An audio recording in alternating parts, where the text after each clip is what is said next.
Hello बच्चों, मेरा नाम निखिलेश कुमार पांडे। आज की क्लास में हम साधारण ब्याज के बारे में जानेंगे और साधारण ब्याज का मैं कुछ बेसिक कंसेप्ट बताऊंगा। सबसे पहले मैं आपको बता दूं कि साधारण ब्याज पढ़ने से पहले आपको कुछ बिंदुओं की जानकारी होनी चाहिए। आइए चलिए मैं आगे बढ़ा रहा हूं आपकी क्लास को। देखिए, हमने यहाँ पर हेडिंग बनाया है साधारण ब्याज। तो बेटा, साधारण ब्याज को समझने के लिए आपको मूलधन का ज्ञान होना चाहिए, समय, ब्याज दर, ब्याज और मिश्रधन के बारे में जानना पड़ेगा। फिर एक बार मैं रिपीट कर रहा हूँ, साधारण ब्याज को पढ़ने से पहले आपको मूलधन के बारे में जानकारी होनी चाहिए, समय के बारे में जानकारी होनी चाहिए, ब्याज दर के बारे में जानकारी होनी चाहिए, उसके बाद मिश्रधन और ब्याज के बारे में जानकारी होनी चाहिए। पांच बिंदुओं का अगर आपको ज्ञान है तो आप आसानी से साधारण ब्याज से संबंधित सवालों को बना सकते हैं। आइए मैं लाइन बाय लाइन एक एक करके बता रहा हूँ। अगर इन सब की परिभाषाएं नहीं पता है, इनके बारे में जानकारियां नहीं है, तो मैं लिख के दूंगा कि आप साधारण ब्याज के सवालों को सॉल्व नहीं कर पाएंगे। तो आइए ध्यान से देखिए, मैं एक एक करके आपको बता रहा हूँ। देखिए, सबसे पहले हम लोग जानेंगे मूलधन के बारे में कि मूलधन क्या है। ठीक है, वह धनराशि, आप कॉपी कलम लेकर बैठ जाएं और मैं परिभाषाएं बोल रहा हूं उसको लिख लें, अन्यथा बोर्ड पे लिखा हुआ है, वीडियो को आप रोक कर आसानी से देख सकते हैं, उतार सकते हैं। ठीक है बेटा, अगर साधारण ब्याज से संबंधित सवालों को बनाना चाहते हैं तो यह बेसिक नॉलेज क्लियर होनी चाहिए। अगर आपको मिश्रधन नहीं पता है, मूलधन नहीं पता है, ब्याज दर क्या है, ब्याज क्या है, समय क्या है, नहीं पता है, तो कैसे साधारण ब्याज के सवालों को बनाएंगे बताइए आप। इस वजह से मैं आज की जो क्लास है बेसिक क्लास रहेगी। साधारण ब्याज के फार्मूले जानेंगे, कुछ परिभाषाओं के बारे में जानेंगे। अगला जो क्लास रहेगा उसमें आपको केवल आंकिक प्रश्न यानी साधारण ब्याज से संबंधित जो भी प्रश्न होगा, कुछ कॉम्पिटिटिव लेवल के प्रश्न होंगे, वो भी मैं बताऊंगा। आज की क्लास में केवल हम लोग बेसिक जानकारी लेंगे, फार्मूले जानेंगे, परिभाषाओं के बारे में जानेंगे। देखिए, पहला हमारा हेडिंग क्या है, मूलधन। हमने परिभाषा लिखा है कि वह धनराशि जो कर्ज के रूप में ली या दी जाती है, वह धनराशि जो कर्ज के रूप में ली जाती है अथवा दी जाती है, उसी को हम क्या कहते हैं, मूलधन कहते हैं। वह धनराशि जो कर्ज के रूप में ली जाती है अथवा दी जाती है, उसी को हम क्या कहते हैं, मूलधन कहते हैं। फिर एक बार रिपीट कर रहा हूं, सुनिए, वह धनराशि जो कर्ज के रूप में ली या दी जाती है, उसी को क्या कहते हैं, मूलधन कहते हैं। और मूलधन को हम कैपिटल पी से प्रदर्शित करते हैं। मूलधन को हम अंग्रेजी वर्णमाला के कैपिटल अक्षर पी से प्रदर्शित करते हैं। आप मैं साइड हो जा रहा हूं, आप देख सकते हैं, परिभाषा बोर्ड पे दिख रहा है। मैंने लिखा है वह धनराशि जो कर्ज के रूप में ली जाती है अथवा दी जाती है, मूलधन कहलाता है। इसे पी से व्यक्त किया जाता है। कैसे, पी से व्यक्त करेंगे। ठीक है, कोई दिक्कत? चलिए बेटा, उसके बाद दूसरी हेडिंग है समय। ध्यान दीजिएगा, कर्ज ली या दी जाने, यहाँ पे लिखा हूं, ध्यान से देखिए आप लोग, कर्ज ली या दी जाने की अवधि समय कहलाता है। कर्ज ली या दी जाने की अवधि क्या कहलाता है, समय कहलाता है। जैसे मान लीजिए आपने हमसे 5,000 रुपया लिया, या आपके पिताजी ने किसी को 5,000 रुपया लिया, 5,000 रुपया किसी से लिया या दिया, और वो व्यक्ति जिसको उन्होंने दिया है वह 6 महीने बाद लेकर आया, तो समय वो क्या हो गया, 6 माह हुआ कि नहीं हुआ, समय उसका क्या होगा, 6 माह होगा। या 5 महीने बाद लौटा कर आया तो उसका समय क्या होगा भैया, 5 माह होगा। तो कर्ज ली या दी जाने की जो अवधि होती है उसी को समय कहते हैं। फिर बोल रहा हूँ, कॉपी पे नोट कर लीजिए कि कर्ज ली या दी जाने की अवधि को हम क्या कहते हैं, समय कहते हैं। और समय को हम स्मॉल टी या कैपिटल टी से व्यक्त करते हैं। समय को हम अंग्रेजी वर्णमाला के अक्षर स्मॉल टी या कैपिटल टी से व्यक्त करते हैं। मैं साइड हो जा रहा हूं, आप देखकर लिख सकते हैं, यहाँ पे सबका सब परिभाषा लिखा हुआ है। आगे बढ़िए, तीसरा नंबर है ब्याज दर। तीसरी हेडिंग क्या है भैया, ब्याज दर। देखिए, जिस दर से ब्याज लिया या दिया जाता है ब्याज दर कहलाता है।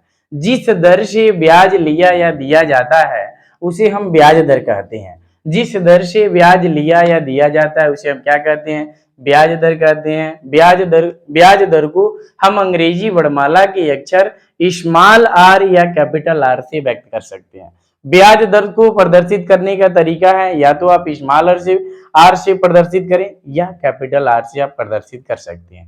ठीक है, जैसे दर के बारे में मैं आपको बता दूं, मान लीजिए आपने किसी को 1,000 रुपया दिया और कहा कि देखो भाई मैं 5% ब्याज लूंगा, यानी 5% दर से आप उसको दे रहे हैं। आपने किसी को 2,000 रुपया दिया और कहा कि भैया मैं 10% ब्याज लूंगा, यानी आपका दर क्या हो गया, 10% हो गया। एक और कंडीशन याद रखिएगा मेरे भाई, दर को परसेंटेज में व्यक्त किया जाता है, दर हमेशा प्रतिशत में रहता है।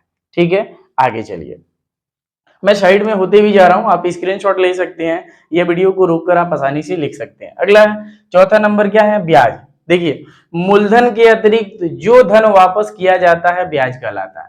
मूलधन के अतिरिक्त जो धन वापस किया जाता है क्या कहलाता है, ब्याज कहलाता है। जैसे मान लीजिए आपके पिताजी ने किसी को 1,000 रुपया दिया, मान लीजिए आपके पिताजी ने क्या किया, 1,000 रुपया दिया, तो 1,000 रुपया दिया तो वो क्या हो गया, मूलधन हो गया। नो, वो 6 महीने, साल भर, 2 साल बाद जब आएगा तो जितना प्रतिशत ब्याज की दर से लेकर गया है तो वो क्या करेगा, काउंटिंग करके लेकर आएगा। तो मूलधन तो आपका 1,000 हुआ, हो सकता है ब्याज 2,000 आए, 3,000 आए, जितने समय बाद लेकर आएगा, तो ब्याज भी तो इंक्लूड हो रही है उसमें, आप जोड़ रहे हैं ब्याज को भी।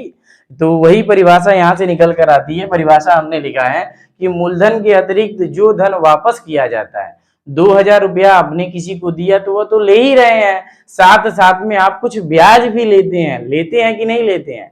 तो वही कह रहे हैं कि मूलधन के अतिरिक्त जो धन, यानी मूलधन के अतिरिक्त आप जो धन ले रहे हैं उसी को ब्याज कहते हैं।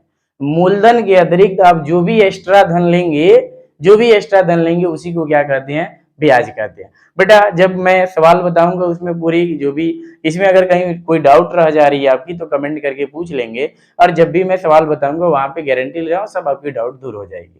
ठीक है, अभी तो केवल आज के क्लास में परिभाषाएं मैं बता रहा हूँ। अब इसके बारे में बता दूं कि ब्याज को व्यक्त किससे किया जाता है। ब्याज को हम अंग्रेजी वर्णमाला के कैपिटल अक्षर आई से व्यक्त करते हैं। ब्याज को हम अंग्रेजी वर्णमाला के कैपिटल अक्षर आई से व्यक्त करते हैं। ठीक है, आखिरी हमारा हेडिंग है मिश्रधन।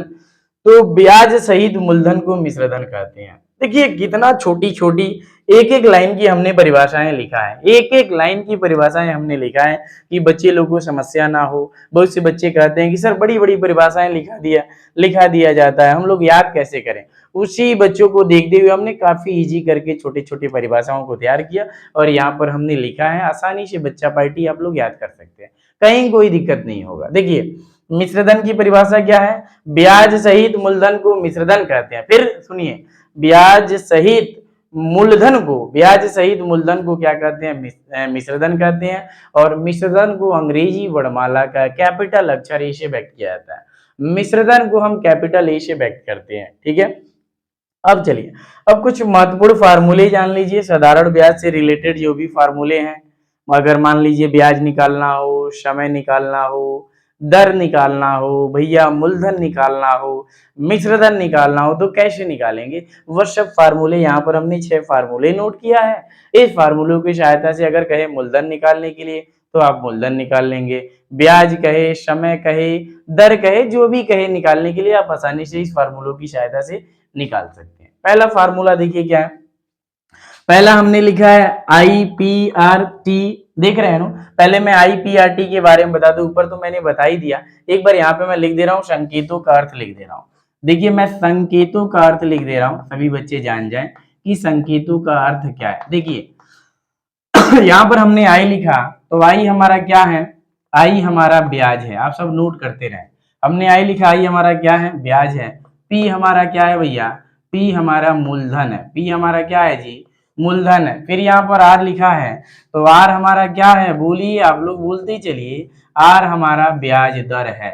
आर हमारा क्या है जी, ब्याज दर है। टी हमारा क्या है, तो टी हमारा समय है। टी बराबर हमारा क्या है, टी हमारा समय है। साथ साथ में नीचे आइए, यहाँ पर ये लिखा गया है, तो ये हमारा क्या है, तो ये को हम कहते हैं मिश्रधन। ये को हम क्या कहेंगे, मिश्रधन है। एक बार रिपीट कर दे रहा हूं, देखिए सभी को हमने सांकेतिक भाषाओं का प्रयोग करके फार्मूला लिखा है, हिंदी हमने नहीं लिखा है यहाँ पर। देखिए यहाँ पर मैं लिख दे रहा हूँ, आई को ब्याज कहा जाता है, पी को मूलधन कहते हैं, आर को ब्याज दर कहते हैं, टी को हम समय कहेंगे और ई को क्या कहेंगे, मिश्रधन कहेंगे। ठीक है, आगे आइए। जब भी सवाल में ब्याज कहे ज्ञात करने के लिए तो आप इस फार्मूले का प्रयोग करेंगे। आई बराबर होता है PRT अपान 100, यानी देखिए ब्याज बराबर होगा मूलधन गुणे दर गुणे समय बटे 100। ये साधारण ब्याज का फार्मूला है। साधारण ब्याज बराबर होता है मूलधन गुणे दर गुणे समय बटे 100। तो बेटा वही हमने लिखा, आई बराबर PRT अपान 100, कहीं नोट करते रहो।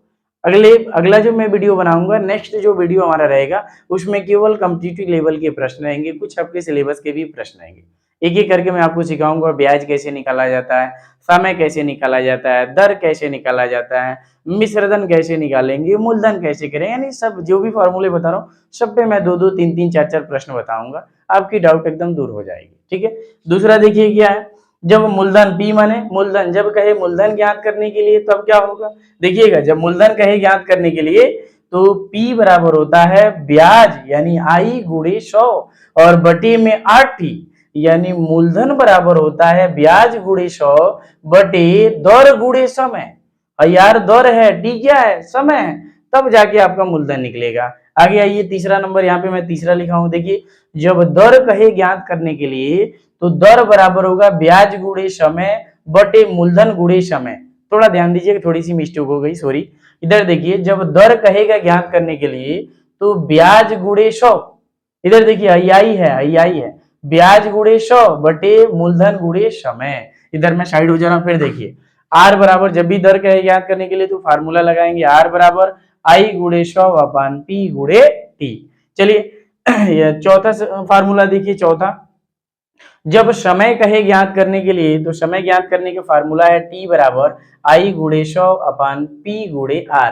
पी आर के बारे में इधर साइड में बहुत करा दिया हूं, इसको देख लेना मेरे भाई, तुम खुद हिंदी तैयार कर लेना। ठीक है। आगे चलिए पांचवा हमने यहाँ पर लिखा है, पांचवा ध्यान से देखिए, पांचवा हमारा क्या है, ब्याज बराबर मिश्रधन माइनस मूलधन, यानी आई बराबर ए माइनस पी, आई बराबर ए माइनस पी। आगे आ जाइए छठवां देखिए, छठवां हमारा पी बराबर, जब मूलधन कहे ज्ञात करने के लिए तो P बराबर होगा A माइनस आई, यानी मिश्रधन माइनस क्या होगा, ब्याज होगा, मिश्रधन माइनस ब्याज होगा। तो देखिए एक छोटा सा क्लास था, एक छोटा सा